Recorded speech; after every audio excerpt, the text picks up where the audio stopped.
There is a skull in England that cannot be removed from its house. If you try, the house shakes on its foundations. Doors slam, windows rattle, and the screaming starts. Blood-curdling screams that echo through the halls until you bring the skull back. For over 200 years, people have tried to get rid of it. They buried it. They threw it in a pond. They tried to destroy it.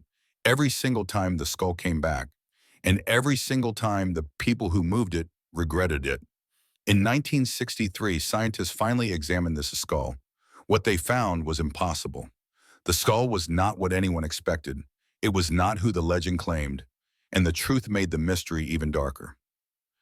This is the story of the screaming skull of Bettiscombe Manor, the most famous haunted object in British folklore, and the scientific discovery that changed everything. Dorset, England, the western part of the county near the border with Devon, rolling hills, deep valleys, the Marshwood Vale. This is ancient land. People have lived here for thousands of years. In this countryside sits a small village called Bettiscombe, population 50. The village has a church, St. Stephen's, built in the 1400s, and it has a manor house. Bettiscombe Manor. The manor was completed in 1694, built by Nathaniel Pinney. His father, John Pinney, had been a farmer and rector in the area. The Pinney family was wealthy, they owned property, they had influence. The manor house was their ancestral home. The building is Tudor in origin, 2 stories, 2 short wings at the rear, plain on the outside, but inside beautiful timber work, a fine staircase from around 1725, elegant, dignified. This was a house of status. But beneath Bettiscombe Manor lies something much older. The land around the house is dotted with ancient burial mounds, prehistoric sites, Iron Age hill forts. One of these sites is called Pilsdon Pen. It sits not far from the manor. It is over 3,000 years old. The Pinney family would live at Bettiscombe Manor for over 350 years. And for most of that time, they kept a secret in their attic, a skull, and that skull would make their house famous. The year was 1685. England was in chaos. The Duke of Monmouth led a rebellion against King James II.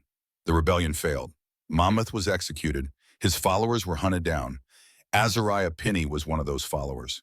He was captured after the Battle of Sedgemoor. He was sentenced to death by Judge Jeffreys in the bloody assize. Hanged, drawn, and quartered. That was his punishment. But Azariah was wealthy. He paid a ransom, £65. His sentence was changed. Instead of execution, he was transported to the West Indies as a slave. He was sent to the island of Nevis in the Caribbean. Azariah Pinney was a survivor. He worked, he saved, he became a businessman, he bought a sugar plantation. He employed his own slaves. He became rich. His son John was born on Nevis on May 3, 1686. John eventually became Chief Justice of Nevis. Years later, a descendant of Azariah returned to Bettiscombe Manor. The records are unclear if it was John Frederick Pinney around 1783 or another member of the family around 1830. But what is clear is this: he brought a slave with him, a black man from the Caribbean. The slave was not happy in England. The climate was cold, wet, nothing like the tropics. He became ill. Some say tuberculosis. He was dying. And as he lay on his deathbed, he made one final request: return my body to my homeland for burial. If you do not, terrible things will happen to this house. The Pinney family refused. Shipping a body back to the Caribbean was expensive. Instead, they buried him in the local churchyard, St. Stephen's, just a short walk from the manor. That was their first mistake. The moment the slave was buried, the trouble began. People walking past the churchyard heard sounds, terrible sounds, groaning, moaning, and screaming. Blood-curdling screams coming from the grave. The villagers were terrified. They went to the Pinney family. You must do something. The grave will not be quiet. Night after night, the screams continued. But it was not just the churchyard.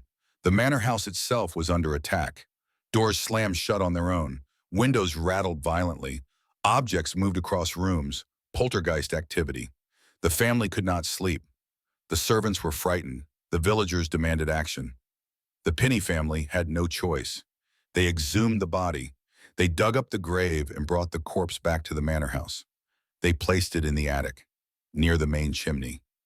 And just like that, the screaming stopped. The poltergeist activity ceased. Peace returned to Bettiscombe. Over time, the body decomposed. The flesh rotted away. The bones crumbled. Eventually, all that remained was the skull. The family kept it in the attic. On a beam near the chimney, they were afraid to move it. In 1847, Anna Maria Pinney described the skull. She was told it brought good luck. And while this skull is kept, no ghost will ever invade Bettiscombe. A niche was made for it in the attic, a special place. The skull stayed there for decades, but not everyone believed the legend. Over the years, several people tried to remove the skull. One tenant in the 19th century was disgusted by it. He thought it was superstitious nonsense. He took the skull and threw it into a local pond. Good riddance. That night, the house shook. The foundations trembled. Screaming echoed through every room. Doors banged open and closed. The tenant could not sleep. He could not think.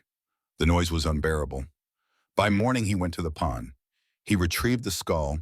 He brought it back to the house. The moment he returned it, the screaming stopped. He never touched it again. Another attempt was made to bury the skull properly. Same result, screaming, shaking, poltergeist activity.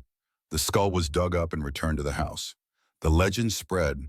Judge John Simons Udall was a high court judge who collected folklore. In 1872, he wrote about the skull. He said the superstition was clear. If the skull is brought out of the house will rock to its foundations.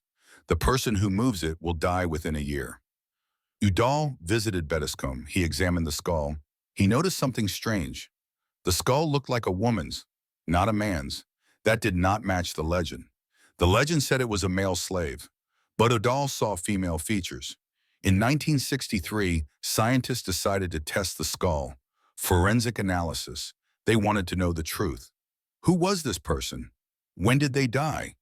The results shocked everyone. The skull was not from the 1700s or 1800s. It was not from a Caribbean slave. The skull was 3,000 to 4,000 years old. It belonged to a European woman. Age 25 to 30. She died in the Iron Age. The entire legend was false. If the skull was not a slave, then where did it come from? Experts believe it came from Pilsdon Pen, the Iron Age hillfort near Bettiscombe Manor. Ancient burial sites are all over that area. Someone at some point found this skull. Maybe it was dug up from a burial mound. Maybe it was discovered during construction. Maybe it was kept as a memento mori. A reminder of death. The Iron Age Celts had a deep reverence for human heads. They believed the head held spiritual power, the seat of the soul. Warriors would take the heads of their enemies and keep them as trophies. Heads were displayed, worshipped, protected. Perhaps the Pinney family or someone before them found this ancient skull and kept it for protection. Perhaps the legend of the slave was invented later to explain why the skull was there. Perhaps the screaming was always part of the skull's power. Or perhaps the scientific tests were wrong. Perhaps there were two skulls. Perhaps the slave's skull was replaced with the ancient one at some point. Nobody knows for certain. What we do know is this. The skull is still at Bettiscombe Manor. By the 1980s, it was kept in a cardboard shoebox in the study. Still close to a chimney, the Pinney family lived there until 2001. Michael Pinney was the last family member in residence. He sold Pilsdon Pen to the National Trust in 1979. The manor is now a private home. It is not open to the public, but the skull is still there, and according to those who know, it must never be removed. Bettiscombe Manor is not the only place in England with a screaming skull. Burton Agnes Hall in Yorkshire has one. Calgarth Hall in Cumbria has one. Higher Chilton Farm in Somerset has one. Tunstead Farm in Derbyshire has a skull named Dickie. The stories are always similar. A person maze with unfinished business. Their skull must remain in the house. If anyone tries to remove it, supernatural chaos follows. Screaming, shaking, poltergeist activity, death within a year. But Bettiscombe is the most famous. It inspired a short story by Frances Marion Crawford in 1908 called The Screaming Skull. It inspired a 1958 horror film of the same name. Books have been written about it. Documentaries have been filmed about it. The legend has been passed down for over 200 years. Even after the scientific test proved the slave story was false, the legend did not die, because the mystery got deeper. Why would an Iron Age skull cause so much trouble? Why would it scream? Why would it refuse to leave? Some say it is the power of belief. The Pinney family believed the skull was cursed. That belief created the hauntings. The mind can be powerful. Fear can manifest physically. Others say the skull really is cursed. Ancient objects can hold energy. The Celts worshipped heads. Perhaps this woman was someone important. A priestess, a warrior, a queen. Perhaps her spirit is tied to the skull. Perhaps she does not want to be disturbed. In 1897, the case appeared in the Haunted Homes and Family Traditions of Great Britain. The book said the skull holds its place unmoved and unremoved through all changes of tenancy and furniture. It has been there for a period long antecedent to the present tenancy. Nobody knows how long. What we know for certain is this: the skull is over 3,000 years old. It has been at Bettiscombe Manor for at least 200 years. Multiple people have tried to remove it. Every single attempt has failed. The skull always comes back, and the screaming always starts. This is not folklore. This is documented history. Judge Udall recorded it. Scientists tested it. The Pinney family lived with it for generations. The skull exists. You can read the reports yourself. Bettiscombe Manor sits in the Dorset Hills. The skull sits in a box, waiting. If you ever visit that small village, remember this: some things are better left undisturbed. Some mysteries are not meant to be solved, and some skulls should never, ever be removed from their home.